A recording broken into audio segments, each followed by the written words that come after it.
Hello student, आज हम 6 class की एक नई पुस्तक उसके बारे में पढ़ेंगे। एक नई बुक है उसके बारे में पढ़ेंगे जो है सोशल एंड पॉलिटिकल लाइफ के नाम से। 6 क्लास का फर्स्ट लेसन है इस बुक का ये। तो आप इस पार्ट को समझने का प्रयास करें, इस लेसन को समझने की कोशिश करें। लेसन का नाम है अंडरस्टैंडिंग डाइवर्सिटी, यानी कि विविधता की समझ इस लेसन का नाम है। हिंदी में विविधता की समझ के नाम से और इंग्लिश में अंडरस्टैंडिंग डाइवर्सिटी के नाम से है। पॉलिटिकल एंड सोशल लाइफ के बारे में ये बताया गया है। सामाजिक और हमारा राजनीतिक जीवन क्या है उनके बारे में इस बात में बताया गया है। सोशल एंड पॉलिटिकल लाइफ के बारे में ये लेसन है आपका, तो आप इस वीडियो को ध्यान से देखें और समझने का प्रयास करें। तो शुरू करते हैं। सोशल एंड पॉलिटिकल लाइफ, जिसका फर्स्ट लेसन है अंडरस्टैंडिंग डाइवर्सिटी, यानी कि विविधता की समझ। देखिए, सोशल क्या होता है, यानी कि समाज किसे कहते हैं। हम सोशल एनिमल हैं, मनुष्य सामाजिक प्राणी है।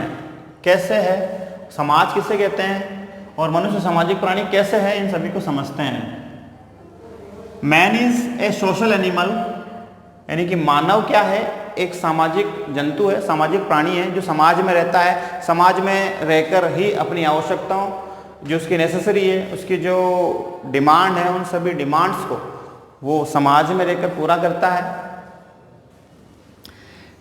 He does not live alone, मनुष्य कभी भी अलोन यानी कि अकेला नहीं रह सकता। वो समाज में, ग्रुप में रहना पड़ेगा उसे। अगर उसे सर्वाइव करना है तो ग्रुप में उसे रहना पड़ेगा।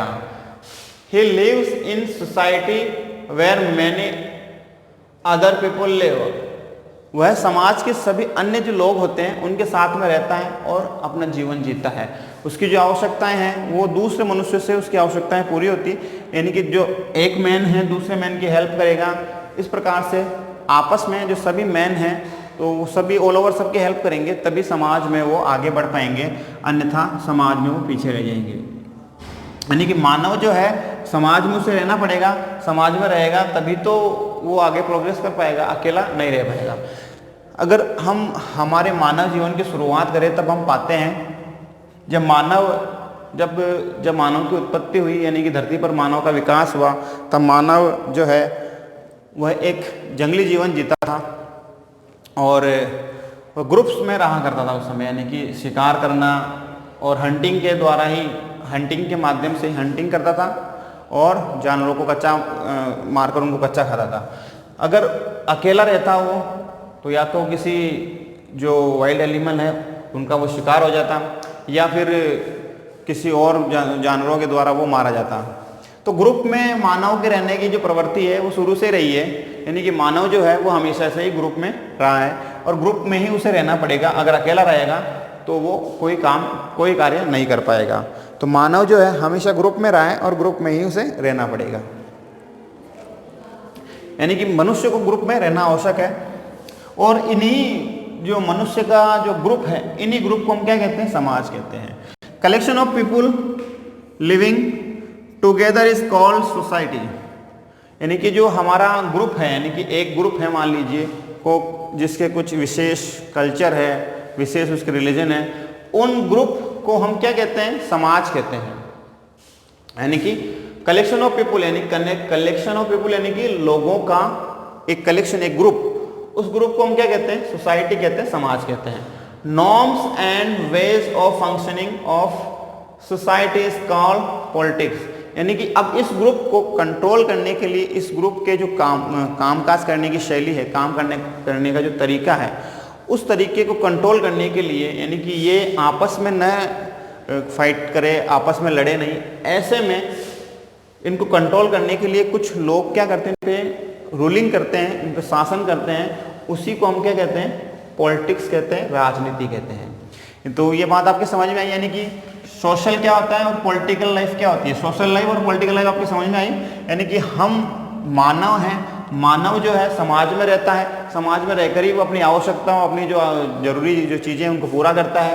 यानी कि man is social animal, he does not live alone, वह कभी भी अकेला नहीं रह सकता, कभी भी वो अकेला नहीं रह सकता, उसे ग्रुप में रहना पड़ेगा। He live in society where and norms ways of functioning society is called politics, यानी कि हम जिस ग्रुप में रहते हैं अब एक ग्रुप को कंट्रोल करने के लिए अगर दो ग्रुप हैं, दो ग्रुप आपस में फाइट ना करें, किसी प्रकार से उनमें कोई मतभेद ना हो, यानी कि किसी प्रकार से लड़ाई झगड़े जो उन वेव्स फंक्शनिंग को, उनके कार्य करने की शैली को कंट्रोल करने के लिए कुछ लोगों का ग्रुप एक सोसाइटी पर रूलिंग करता है, शासन करता है, और उसी को हम क्या कहते हैं, पॉलिटिक्स कहते हैं, हिंदी में राजनीति कहते हैं। तो राजनीति और पॉलिटिक्स आपको समझ में आ गया, यानी कि हम क्या हैं, सामाजिक प्राणी हैं, और हमारे ग्रुप्स को हम क्या कहते हैं, मनुष्य के ग्रुप को हम क्या कहते हैं, समाज कहते हैं। यानी कि समाज मनुष्य के ग्रुप से मिलकर बनता है,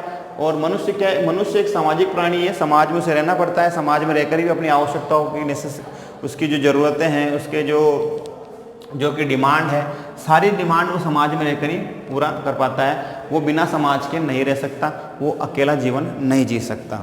अब भारत की बात करते हैं, ये तो थी मनुष्य में विविधताएं होती है। आप अपनी क्लास में देखते हैं, आपकी क्लास में मान लीजिए अगर 20 बच्चे हैं, उन 20 बच्चों में भी आपको डाइवर्सिटी उसमें देखने को मिलेगी, विविधता उसमें आपको देखने को मिलेगी।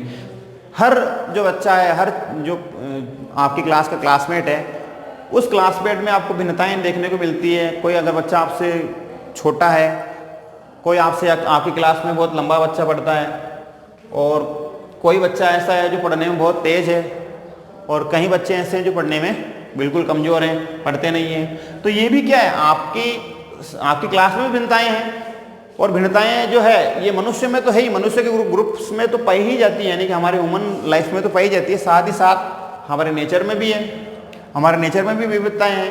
नेचर में कैसे आप देखते हैं, कहीं तो पूरे वर्ष भर जो है आइस जमी रहती, बर्फ जमी रहती है, जो आइसलैंड है वहाँ बर्फ जमी रहती है। कहीं ऐसे इलाके हैं, जैसे हमारे स्टेट की बात करते हैं, हमारा स्टेट राजस्थान है, तो हमारे इस स्टेट में क्या है, रेत के रेगिस्तान है, यानी कि जो डेजर्ट है, रेगिस्तान है, वो यहाँ पर जो बारिश है, यानी कि जो रेनफॉल है बिल्कुल कम है, यानी कि 50 सेंटीमीटर से भी कम हमारे यहाँ बारिश होती है। और कई जगह ऐसी है जहाँ पर क्या है, जिनको वर्षा जोन कहा जाता है, यानी कि रेन जोन कहा जाता है, वहाँ पर वर्ष भर बारिश चलती रहती है। यानी कि नेचर में भी है और मनुष्य में भी है, मनुष्य ग्रुप्स में भी है। विविधताएं जो है वो सभी जगह पाई जाती है। अब बात करते हैं भारत में भिन्नताएं कैसे है, हमारे देश में किस प्रकार से भिन्नताएं, उनके बारे में बात करते हैं। यानी कि डाइवर्सिटी इन इंडिया, यानी कि भारत में विविधता के प्रकार। अब पढ़ते हैं भारत में विविधता, यानी कि डाइवर्सिटी इन इंडिया, अंडरस्टैंडिंग और डाइवर्सिटी आप पढ़ रहे हैं, विविधता की समझ आप पढ़ रहे हैं। तो डाइवर्सिटी इन इंडिया, हम भारतीयों में भी क्या है, भिन्नताएं पाई जाती है। किस प्रकार की भिन्नताएं, उनके बारे में बात करते हैं। India is a country of many diversities, we speak different language, have various types of food, celebrates different festivals, practice different religion, but actually if thinks about it, we do many things that are similar except that we do them in different ways. हम भारतीयों में क्या है, हम भारतीय जो हैं, हमारे भारत देश में भी क्या है, कई भिन्नताएं पाई जाती है। हमारा देश विविधताओं से भरा हुआ है, भिन्नताओं से हमारा देश भरा हुआ है। और हमारे देश में क्या है, कई प्रकार की भाषाएं बोली जाती है लोगों में। हम लोगों में भी क्या है, भिन्नताएं हैं। हम उत्तर भारत में रहने वाले लोग हिंदी बोलते हैं, साउथ इंडिया में जो चले जाते हैं तो वहाँ उनकी अलग लैंग्वेज चलती है। हर प्रदेश में, हर जगह, हर स्टेट में, यानी कि इवन छोटे छोटे गाँवों में भी लैंग्वेज बदल जाती है, भाषा बदल जाती है। यानी कि भाषा के क्षेत्र में हमारे क्या है, भिन्नताएँ हैं, लैंग्वेज में भिन्नताएँ हैं। इसके साथ साथ खाने में भी हमारे साथ क्या है, भिन्नताएँ हैं। हम राजस्थानी अलग टाइप्स का खाना खाते हैं, गुजरात में अलग टाइप का फूड्स खाया जाता है, इस प्रकार साउथ इंडिया में अलग प्रकार के जो व्यंजन है वो बनाए जाते हैं, वो फूड्स खाए जाते हैं। इसी तरह देश के हर कोने में, भारत के हर कोने में भिन्नता आपको देखने को मिलेगी, विविधता आपको देखने मिलेगी, डाइवर्सिटी आपको देखने को मिलेगी। धर्म में भी क्या है, अलग अलग प्रकार के लोग यहाँ धर्म से जुड़े हुए लोग हैं। भारत में हर प्रकार का व्यक्ति रहते हैं इंडिया में, और उन सभी लोगों को क्या धर्म है, उनकी जाति, उनका धर्म, वो सब क्या है, अलग अलग है। हिंदूज हैं, मुस्लिम्स हैं, सिख्स, ईसाई, ये सभी इनके क्या हैं, अलग अलग इनके धर्म हैं, अलग अलग इनके मत हैं, इनमें अलग अलग मान्यताएं हैं, इनके अलग अलग परंपराएं हैं। ये सभी क्या है, इंडिया में डाइवर्सिटी को रिप्रेजेंट करते हैं। इसके साथ ही साथ भारत में त्योहारों को लेकर भी भिन्नताएं हैं। हम अलग अलग प्रकार के त्यौहार मनाते हैं, अलग अलग प्रकार के हमारे फेस्टिवल है। जैसे हिंदूज जो है वो दिवाली सेलिब्रेट करते हैं, मुस्लिम ईद को करते हैं, एंड जो ईसाई हैं, जो क्रिश्चियन हैं, वो क्रिसमस डे को सेलिब्रेशन के रूप में मनाते हैं। यानी कि त्योहारों में भी हमारे भिन्नताएं हैं। तो आप ये बता सकते हैं कि इंडिया में जो भिन्नताएं हैं वो किस किस प्रकार से हैं। लैंग्वेज के आधार पर तो है ही, इसके साथ साथ खान पान पर भी है, वेशभूषा, यानी कि हम अलग अलग प्रकार के कपड़े पहनते हैं, यानी कि हमारा ड्रेस अलग है, हमारा ड्रेस कोड अलग है। हम राजस्थान के हैं तो हमारे स्टेट का अलग ड्रेस कोड है। इसी प्रकार गुजरात के लोगों का अलग ड्रेस कोड है, साउथ इंडिया के लोगों का अलग ड्रेस कोड है। यानी कि खान पान, वेशभूषा, रहन सहन, इन सभी में क्या है, भिन्नताएं हैं। इसके साथ साथ भारत के जो भौगोलिक स्वरूप है उसमें भी क्या है, भिन्नताएं पाई जाती है। भिन्नता है किस प्रकार से है भारत में भिन्नताएं, जहां एक और आप देखते हैं केरल स्टेट को और दूसरी तरफ आप देखते हैं भारत के लद्दाख क्षेत्र को। लद्दाख और केरल में भिन्नताएं कैसे हैं? लद्दाख जो है भारत का सबसे जो बर्फीला एरिया है उसको लद्दाख कहा जाता है, और भारत के लद्दाख को हम स्विट्जरलैंड भी, इंडिया का स्विट्जरलैंड कहते हैं, भारत का स्विट्जरलैंड लद्दाख को कहा जाता है। बर्फ से ढका हुआ रहता है, पूरे वर्ष भर यहाँ बर्फ गिरती है। और दूसरी तरफ बात करते हैं हम केरला स्टेट की। केरला स्टेट अत्यधिक गर्म स्टेट है और वहाँ बहुत भयंकर ज़्यादा लोगों को गर्मी का सामना करना पड़ता है। यानी कि दोनों ही स्टेट भारत के ही हैं और दोनों ही जगह में क्या है, अलग अलग प्रकार से डाइवर्सिटी है, अलग अलग प्रकार से भिन्नताएं हैं। हम ये देखते हैं कि दोनों ही इतिहास के एक दूसरे से संस्कृति से प्रभाव है। दोनों ही चीन और अरब से आने वाले व्यापारियों को प्रभावित किया है। जहाँ केरल की भौगोलिक स्थिति में मसालों की खेती संभव है, तो वहीं लद्दाख की स्थितियाँ अलग है। वहाँ पर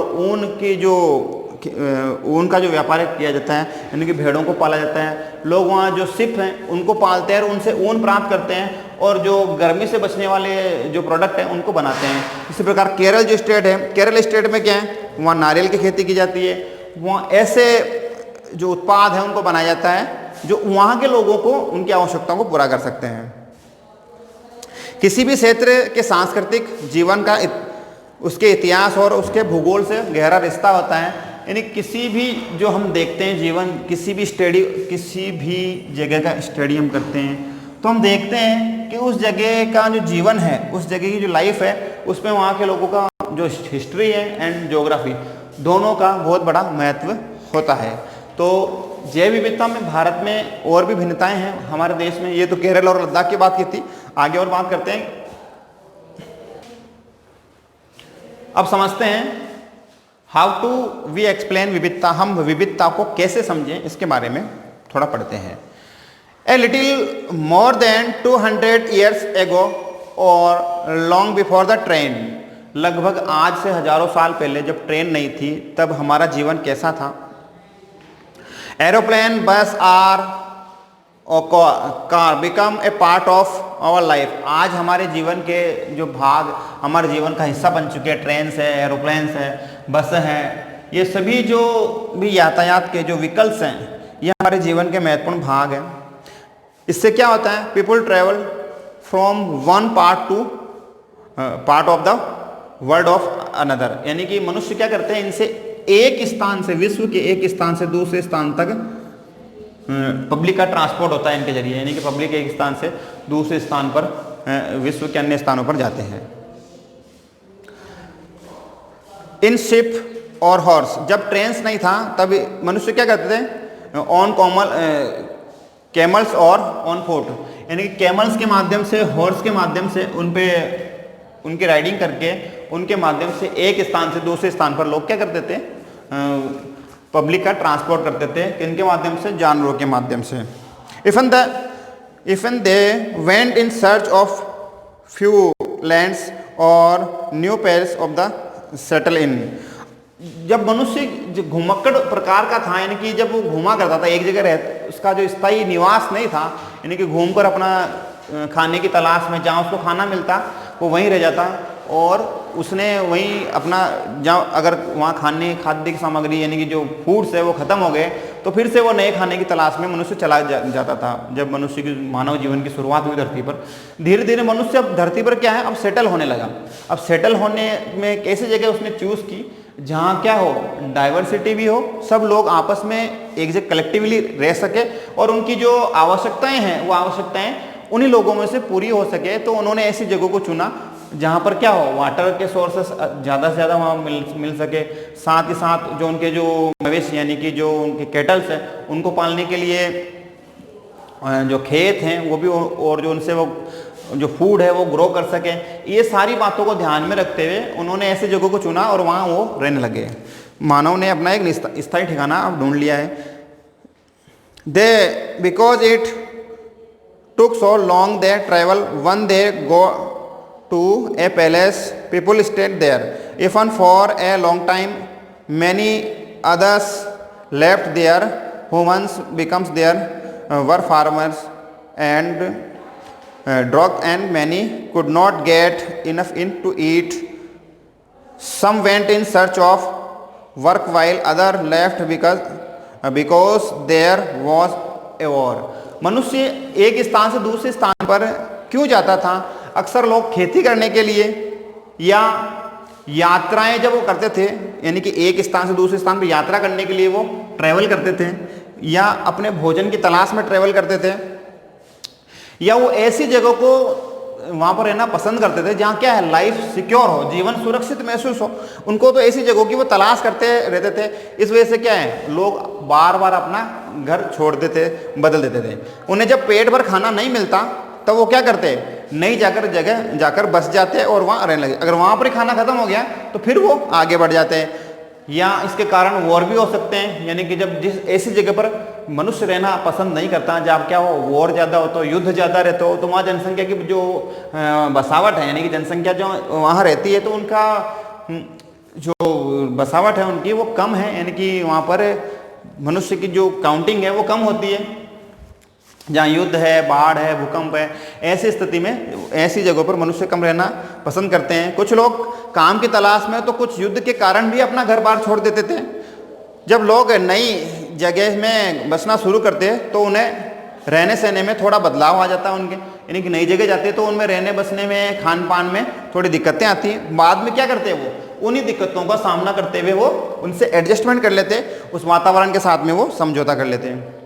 कुछ चीज़ें वे नई जगह, कुछ ऐसी चीज़ें थी जो वो खुद अपना लेते थे, और कुछ चीज़ों को वो पुराने ढंग से उनको यूज़ करते थे। इसी तरह उनकी भाषा और भोजन, संगीत, ये सारी जो परंपराएं, ये सारी जो बातें हैं, वो जो एनवायरनमेंट है, यानी कि जो भौतिक, हमारा जो भौगोलिक परिवेश है, उसके कारण हमारे जीवन में आती है। कुछ नई चीज़ों को अपना लेते हैं, और कुछ चीज़ों को क्या पुराने जैसे चल रही है उसी को उस हिसाब से वो चलने देते थे। इसी तरह उनकी भाषा, भोजन, संगीत और प्रेम में नए नए तरीके से बदलाव आते जाते हैं। उनके संस्कृति और नई संस्कृति में आदान प्रदान होता है, और धीरे धीरे यानी कि एक मिश्रित जो संस्कृति है, एक मिश्रित जो कल्चर है, वो एक डेवलप होता है। Not only do people have different clothing and eating habits, but even the kinds of work do different in the cities and often areas. People live in or try to physically settle. This is because in the city people seldom grow their some vegetables and grains, यानी कि कुछ सब्जियों, कुछ फलों को, कुछ ऐसी जगह हैं जो उन्हीं जगह पर उन्हें उगाया जा सकता था, तो लोग वहाँ जाकर बसते थे। ठीक उसी प्रकार जब हम अलग अलग तरीके की, अलग अलग स्टेट की, यानी कि अलग अलग क्षेत्र की हम क्या करते हैं, अलग अलग प्रकार की स्थितियों को समझते हैं, और उनके साथ में मनुष्य क्या करता है, उनके साथ में सामंजस्य बनाने का प्रयास करता है, तालमेल बिठाता है उसी जगह, उससे भी विविधता उत्पन्न होती है। उदाहरण के लिए एक उदाहरण से इसको समझते हैं। समंदर के पास में रहने से पहाड़ी इलाकों में बड़ा फर्क होता है। न केवल वहाँ के जो लोग हैं उनके कपड़ों में, उनके खान पान में, उनकी आदतों में, उनके रहन सहन में, उनके जो बात करने के तरीके में भी डाइवर्सिटी पाई जाती है। उसी तरह जो लोग ठंडे इलाके में रहते हैं तो उनके खान पान, उनका रहन सहन, उनके बोलने का जो तरीका, उनमें भी अलग पाया जाता है। भारत में भी आपको भी पता है, मैंने दो प्रकार से डाइवर्सिटी है, यानी कि भारत जो है एक तरफ कुछ एरिया बर्फ से ढका रहता है और कई अत्यधिक जो बहुत ज़्यादा हार्ड भीषण गर्मी का सामना करना पड़ता है।